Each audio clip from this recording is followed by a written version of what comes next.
ഇത് മനഃപൂർവ്വം ചെയ്തതാണ്. ബോച്ചയെ മനഃപൂർവ്വം ചെയ്തതാണിത്. ഞങ്ങൾ ഇത്രയും ലക്ഷക്കണക്കിന് ഓൾ കേരള മെൻസ് അസോസിയേഷൻ അടക്കമുള്ള സംഘടനകളും ബോച്ചയുടെ ഫാൻസുകാരും വന്നിട്ട് ബോച്ച ഇന്ന് ഇറങ്ങിയത് സീല് വെച്ചിരുന്നു, നിസാര സീല്. ഇതൊക്കെ മനഃപൂർവ്വം. ഇതിന്റെ പിന്നിൽ ഒരു ഗൂഢശക്തിയുണ്ട്. അതാരാണെന്ന് കണ്ടുപിടിച്ചാൽ മതിയാവും. ഇത് കൊലപാതകവും തീവ്രവാദവും ഒന്നും ചെയ്ത ആൾക്കാരല്ല, തീവ്രവാദമൊന്നും ചെയ്ത ആളല്ല ബോച്ച.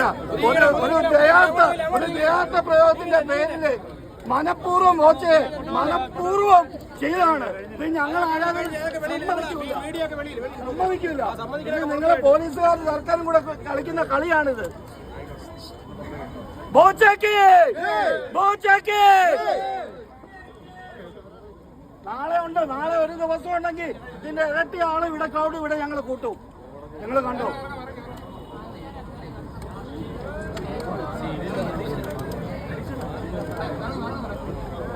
ഇതിനെതിരെ പ്രതിഷേധിക്കുക.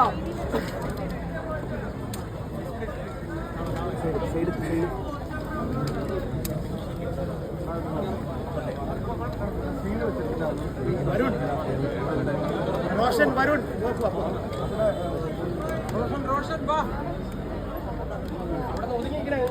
തിരിച്ചു പോകാനുള്ള ആളുകൾക്ക് പോകാട്ടോ.